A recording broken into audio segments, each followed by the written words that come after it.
On a voulu marquer les 10 ans du Congrès eucharistique pour célébrer les fruits de cette expérience qui a touché le cœur de bien des gens.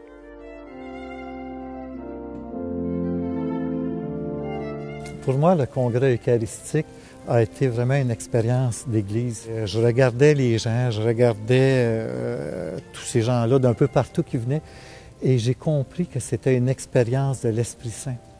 Que la dimension internationale pour l'Esprit Saint, c'était pas un problème. C'était comme un grand casse-tête. Chacun avait sa place. Chacun était là, était préparé. Et je regardais le projet de Dieu. J'ai dit, hey, il s'occupe de tout le monde, puis il fait que c'est une expérience de communion internationale qu'on vit là en ce moment. Fait que j'ai été vraiment touché.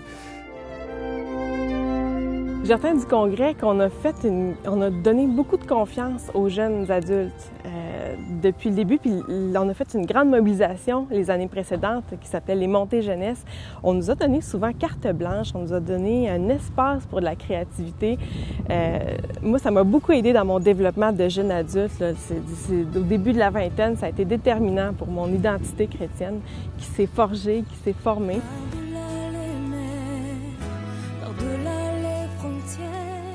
Comme Église collective, les deux fruits, moi, que j'y verrais, qui me réjouissent constamment, d'abord, c'est un CDQ, parce que le Congrès eucharistique a octroyé des budgets pour amorcer ce processus-là et qui a permis à la planète quasiment de voir le Congrès eucharistique durant la semaine et après avec les catéchèses, puis que ça continue l'expérience de CDQ. Ça, c'est le premier fruit.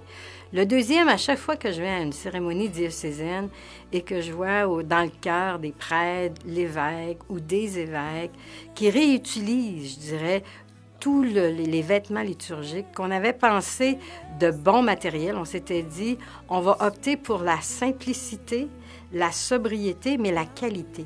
Donc, après 10 ans, à chaque fois que je vois qu'on peut réutiliser tous ces vêtements liturgiques qui ont été conçus pour le Congrès, mon cœur est dans la joie.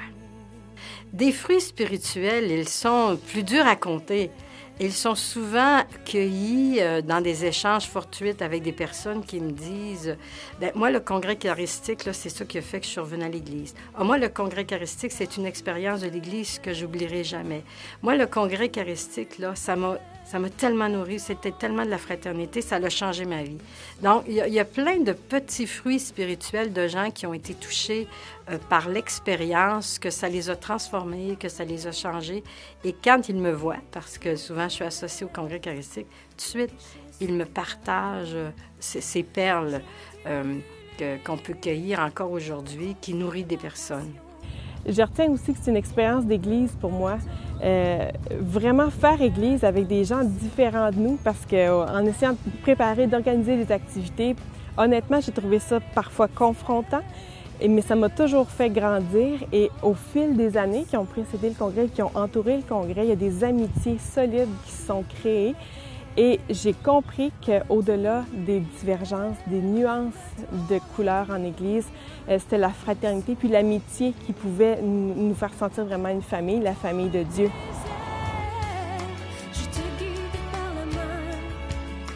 C'était le Congrès eucharistique, un moment charnière dans ma foi. Au bout de quelques temps, le Seigneur m'a donné une grâce extraordinaire au travers d'une Eucharistie.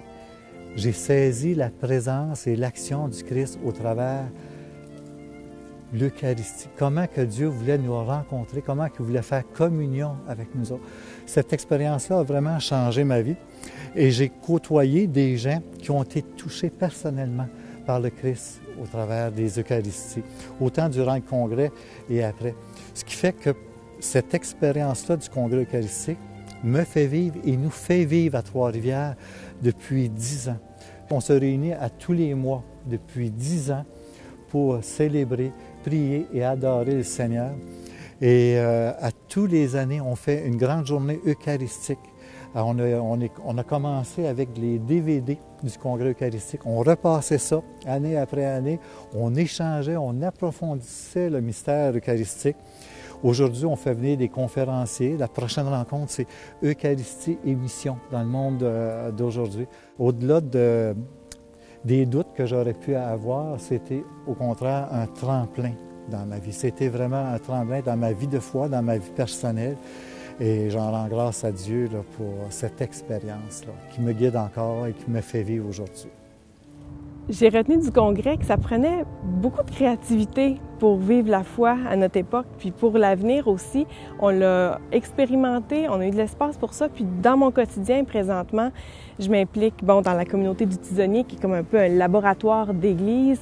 Je m'implique dans ma paroisse, où on essaie d'amener, de rendre la célébration eucharistique de plus en plus signifiante, familiale, laisser une plus grande place à la relation. C'est des choses qui m'ont marqué dans le congrès, puis qui me suivent encore aujourd'hui. L'Eucharistie, pour moi, il y a quelque chose du pain de vie qui est fondamental dans ma vie, qui est une nourriture, vraiment un aliment, une nourriture pour la route, pour la mission.